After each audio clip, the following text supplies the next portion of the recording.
Gifford Pinchot National Forest, Washington State, as opposed to Washington, D.C.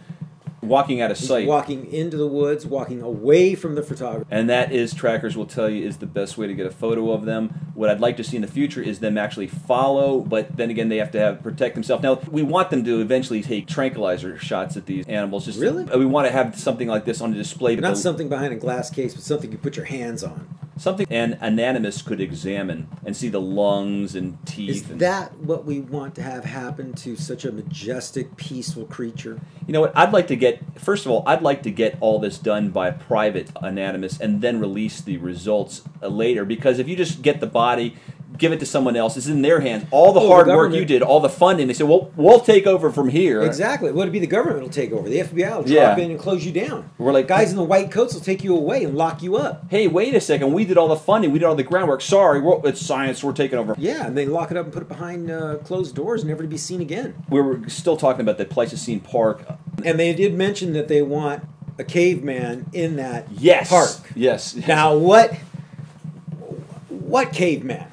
Is it Bigfoot that they want to be in placed in that park? He didn't. The guy that was, they didn't specify that. Yeah, the guy that was talking, he was referring to the park, and he was referring to the list of animals that they wanted in the park. Yes, and he was referring to Sergei Zimov and what list he wanted in the park, and he didn't say that they specifically wanted human. What did they say?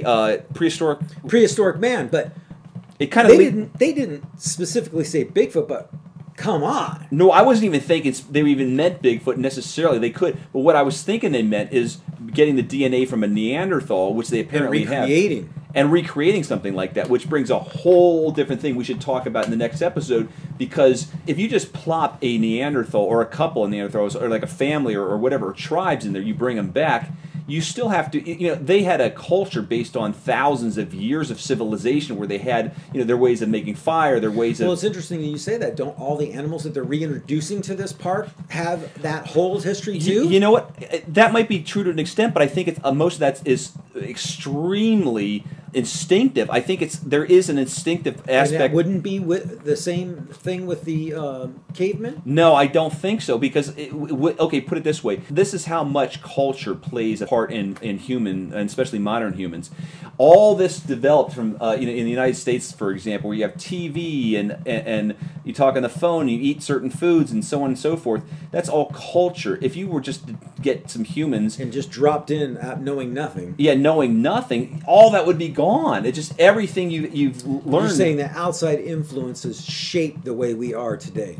For humans, much more than any type of animal. Now, something like a Neanderthal, even though they're not as developed, they don't have skyscrapers and planes and all that type of thing. They would still have developed some kind of. Well, first of all, their babies wouldn't be able to live on their own. A lot of animals can pretty much live on their own without their mother's help. I mean, some have longer periods where they have to be taken care of with their mother, but nothing like humans. It's just ridiculous how much care a human needs to get off the ground. Yeah, until at least 30 years old before they can even go out on their own to do anything. Yeah, sometimes till age 50. But yeah, it's astonishing. No, I'm just kidding. But anyway, now that would be stealing all of Bigfoot's thunder, because he's the original caveman.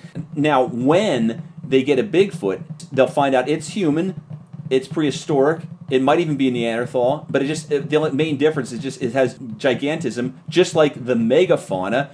And the megafauna that they're going to repopulate in the Pleistocene parks are animals that still exist today, but they were they were gigantic because of ecological situations during that time that allowed for them to have extreme growth. So now, will Bigfoot have a foe? If he's introduced into that, could he get killed? Just to make the park successful, they would have to separate. I mean, I don't know if they would have predators in there. Put him on a leash?